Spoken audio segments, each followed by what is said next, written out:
Vel Phillips, she was a mentor, she was a trailblazer, she was an icon.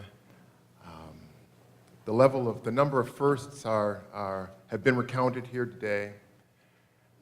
But I'm here to tell you that Vel Phillips was a Packer fan. She would call me on Sundays, Mondays, or heaven forbid Thursdays, and she'd ask, what time the game is on, what channel. She was a big fan. We'd talk at halftime after a particularly thrilling game, and after that half, she'd marvel at some Aaron Rodgers throw. She'd say something like, "Wasn't that something?" And she would marvel at it. It all stemmed, I have to say, from the 1960 Green Bay Packers of Vince Lombardi, and that my father was in love with, and the reason he loved them was because of their racial equality. They had that policy. When the Packers went on the road, if a motel did not house all the Packers, they would not house any of the Packers.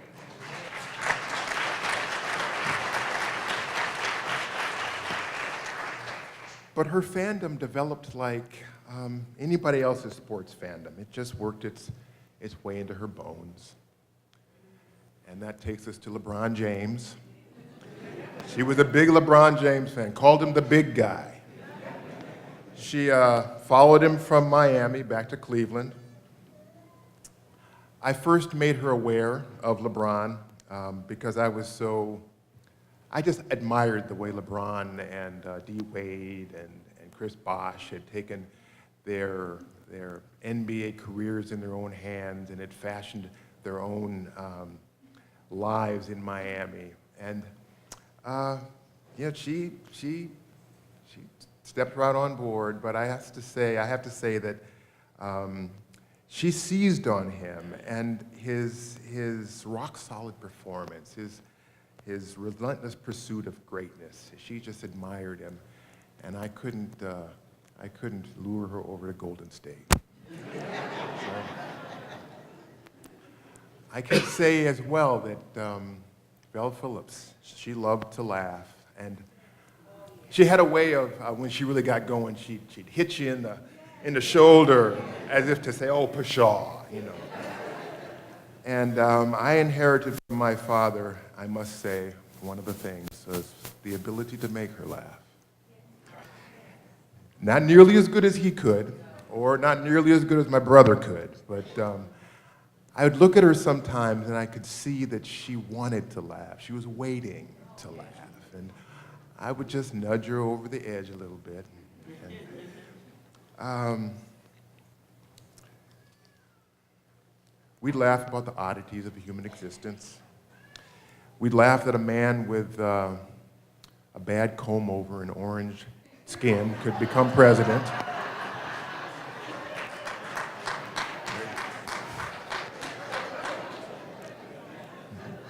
We just laugh at the strange things that people would say and do. Every so often, not often, but every so often, I could get her going to the point that there would be no sound coming out. Her shoulders would be going up and down, and there'd be a little O on her. We've all seen this, when a person's laughing so hard that no sound comes out of their mouth. It's very unladylike. And I must say that she loved ice cream. Yes, she did. She loved her ice cream. If a person could live on vanilla ice cream, we would go every now and then, well, actually, we went a lot, to a place called the Chocolate Factory. It's over on the Prospect Mall. It's long gone now. But they would see us coming. We'd pass by the windows. And by the time we actually got into the place, they would have her hot fudge sundae all set with 2 pints of vanilla ice cream to go. And we would go over to a booth in the sunshine, and she would just hold court a little bit. People would come by, get their 5 minutes. She'd eat her ice cream. Bless her heart. The Packers, LeBron James, laughter, and vanilla ice cream. God bless her.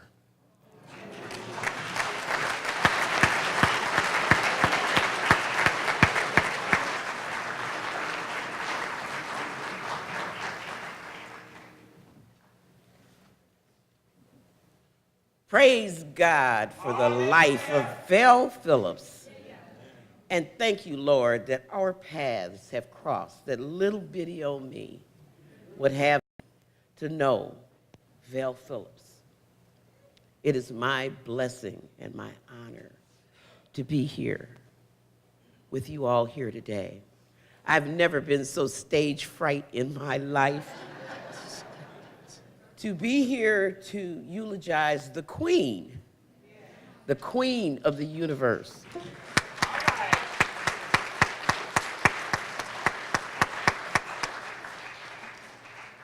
You know, there are so many people, some you have heard from already, some not. We just couldn't have a funeral that would last for days and days and days, that are worthy of this spot. Michael, I just want to thank you for honoring me to be able to speak here today.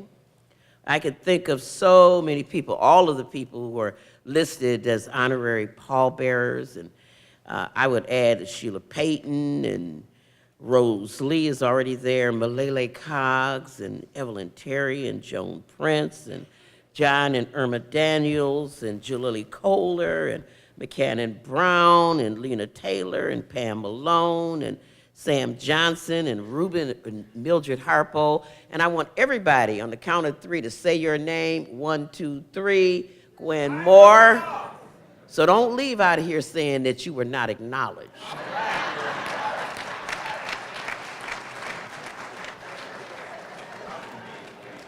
One thing, when you live to be 94, 95, I guess that's in dispute. Was she born in 1924 or 1925? 23, 95 years old, you know a lot of people. And if you got a car, you had a whole lot better opportunity to know Vel.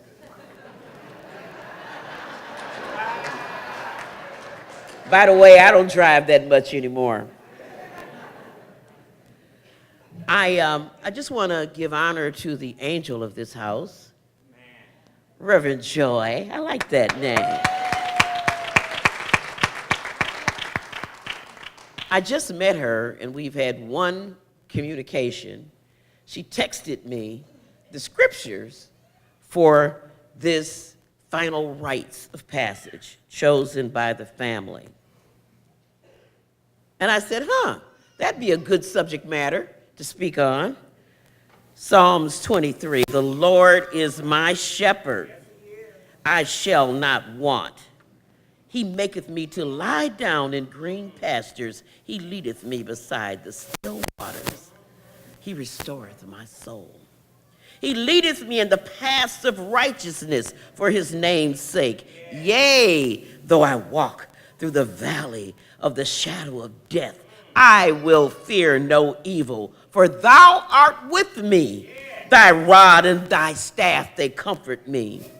Thou preparest a table before me in the presence of mine enemies. Thou anointest my head with oil. My cup runneth over. Surely, surely, goodness and mercy shall follow me all the days of my life, and I will dwell in the house of the Lord forever. And then, of course, John 14, telling us to not let our hearts be troubled, that if he goes somewhere and prepare a place, then he will come again and take you to myself. I could just sit down right now, but I won't. Because that's the sermon for Vel's life.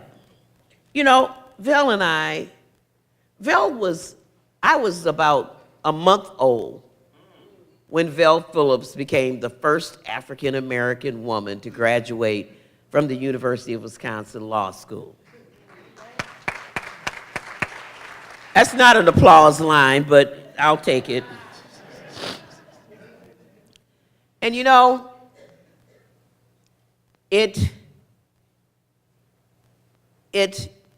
meant a lot to Vel. So we knew inevitably that this moment would come. And Michael, I'm glad you chose me, but Vel chose me to speak here today on her behalf. And she prepared me for this moment. And she said, Gwen, don't get up there talking about all them firsts. So I'm real happy that we kind of have gotten past that with our resolutions and with reading the obituary silent, because these firsts can go on and on and on. And Vel and I talked about it. And I said, Vel, I mean, truly, I would want to talk about some of those firsts. You heard Michael talk about how much she loved ice cream. Well, she's the first politician, African-American woman that they named an ice cream for in Bayview. I mean, wouldn't we want to talk about that, Vel?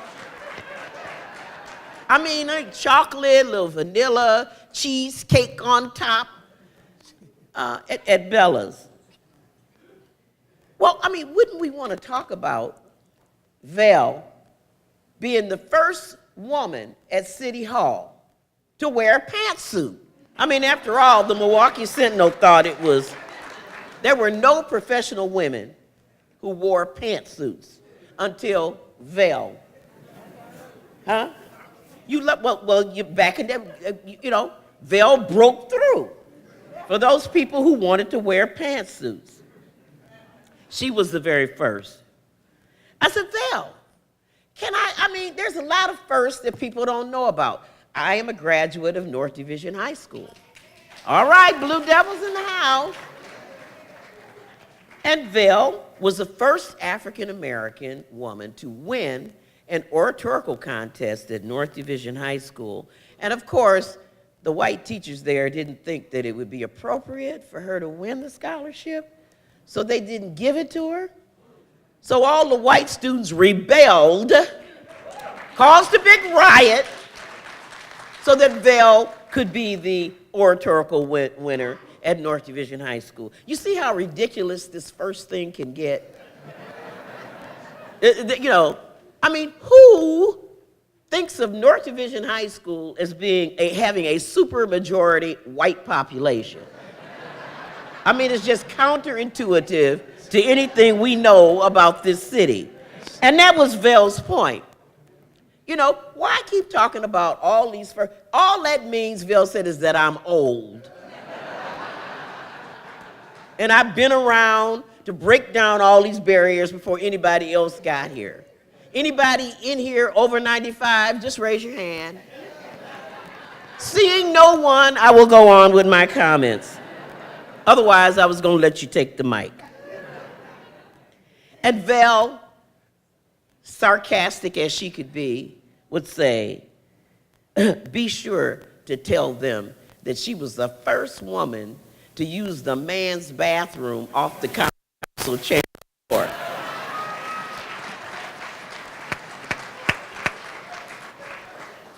They put a sign up there. She just ignored it. She wasn't going to walk all the next floor to go to the toilet because they hadn't anticipated her arrival there.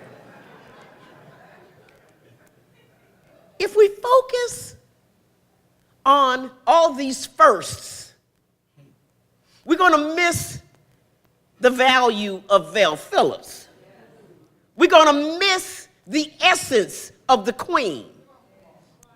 Because these pinnacles were not what makes Vel's story the Vel story. Vel wants me to tell you about Vel, the Valley Girl. Now, I don't mean the Valley Girl like the movie, the little white girls that say, oh, you skies.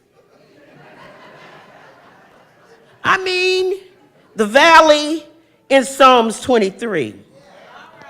The one that walked through the valleys of the shadows of death over and over and over again to bring justice and social justice to her people. That's the person that I want to talk about today.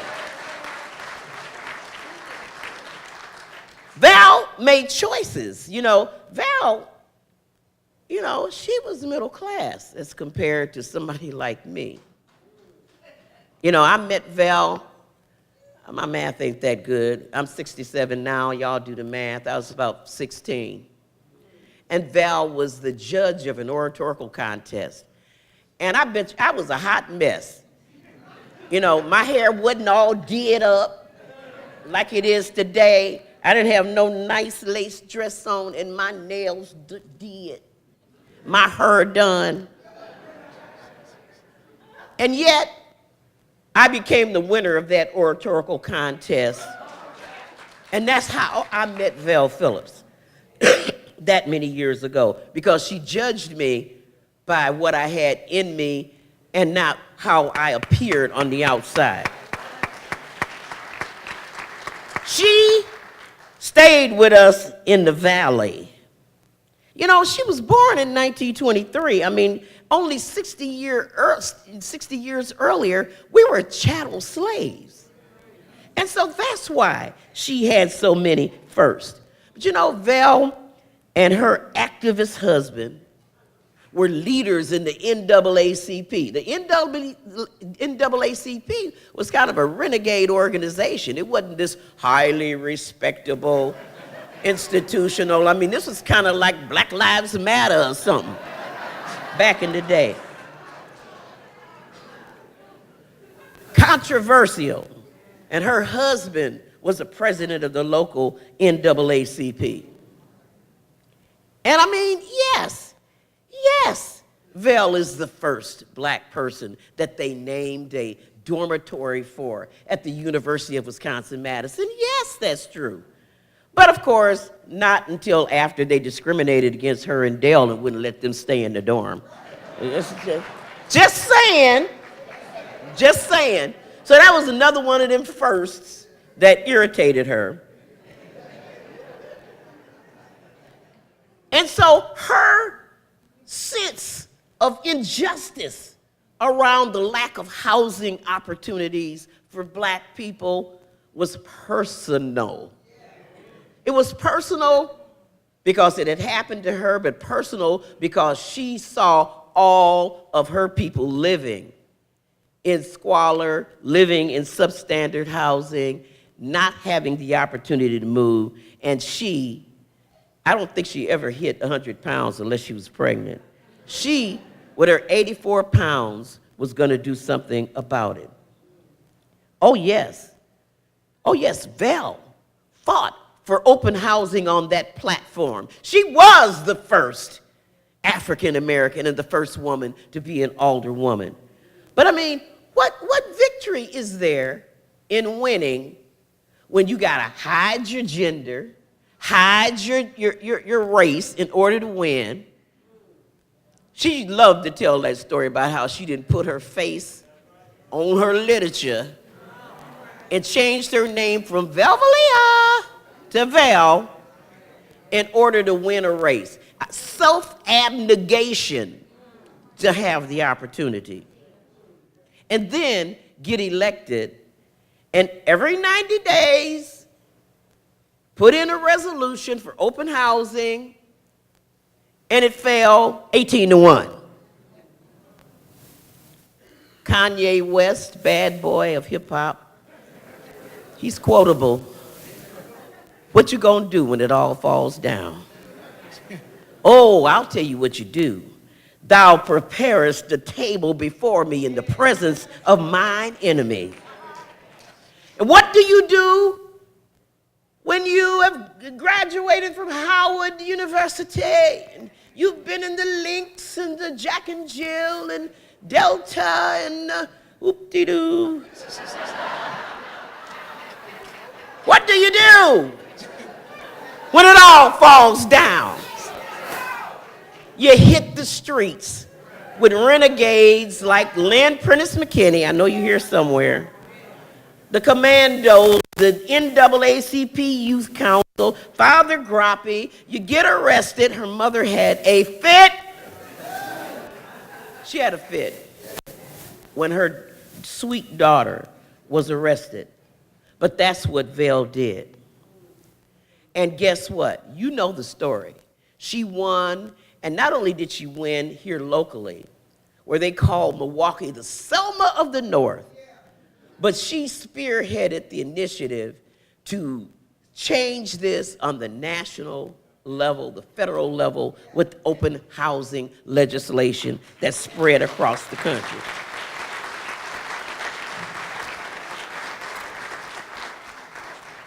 I just want to mention, because this is the way Vel is, she always wants to share the glory. She did have a partner back then in the state legislature, Ike Coggs, who was fighting alongside of her for this. And so let us remember him today as well. Let me tell you, that's right.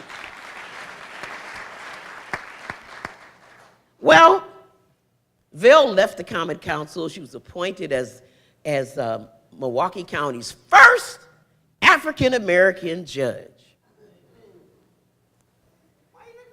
What? I figure you must have gotten some inspiration from that. Maybe that could get me some applause or something.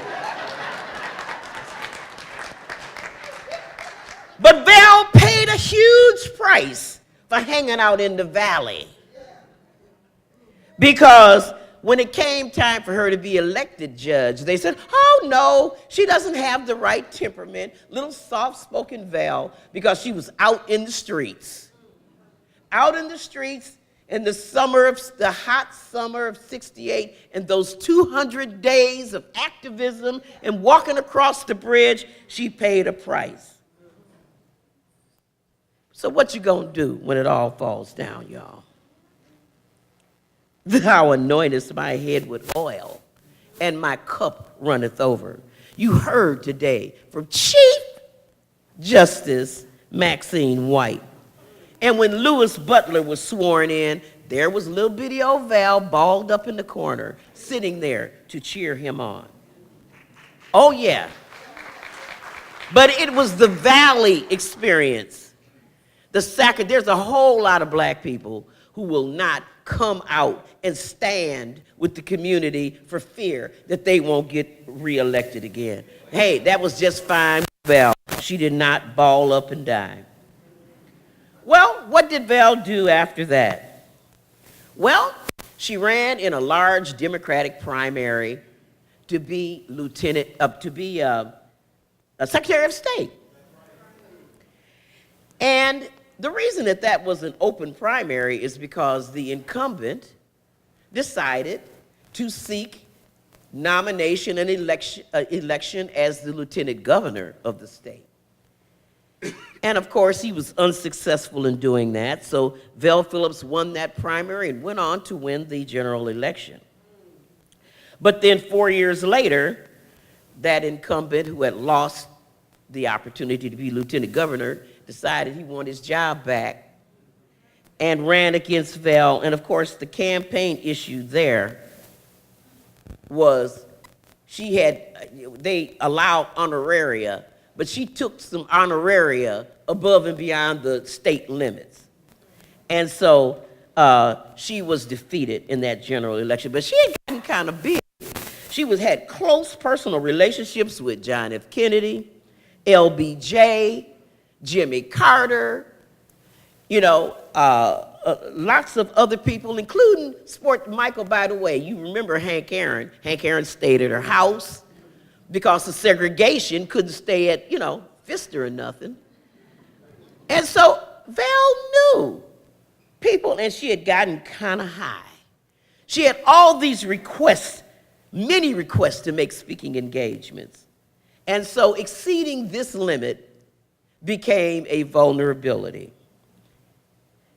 And this cast her back in the valley.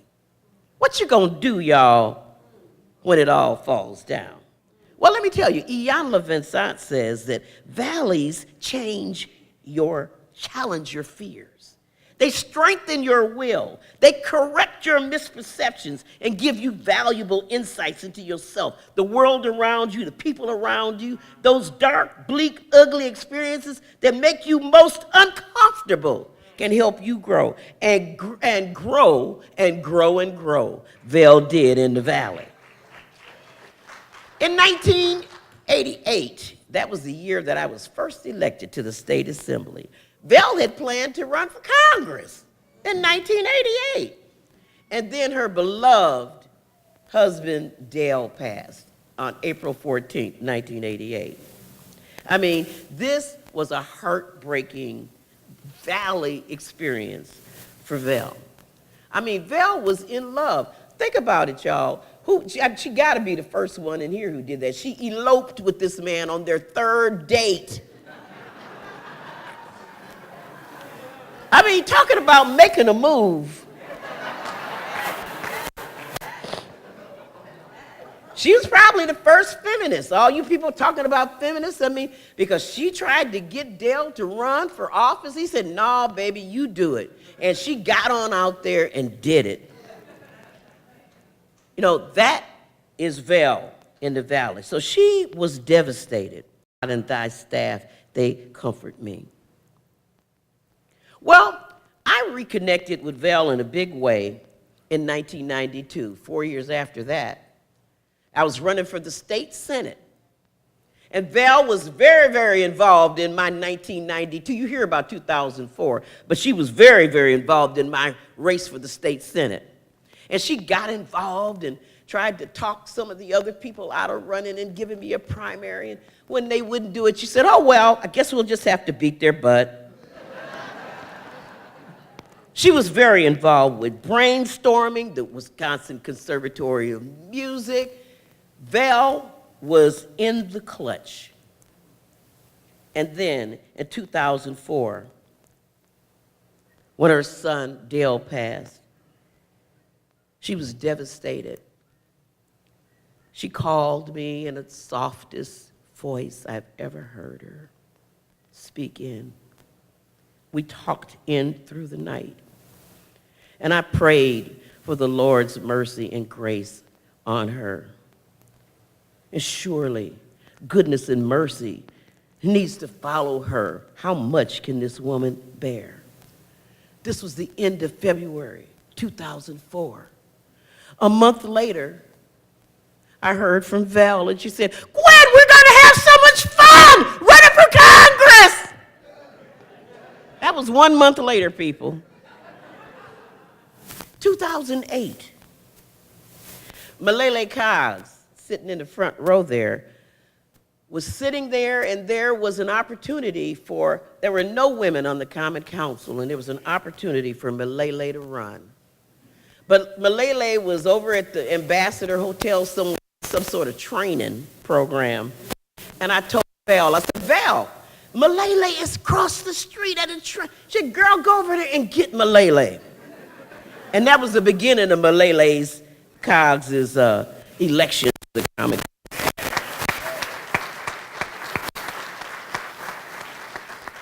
I mean, there are Millie Colby, Tiffany Kohler. She encouraged women to stand up and to be powerful.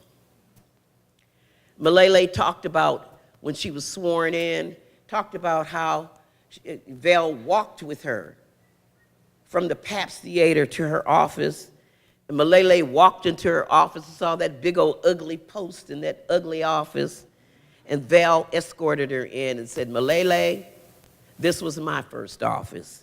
Get in here and do what you need to do." You know,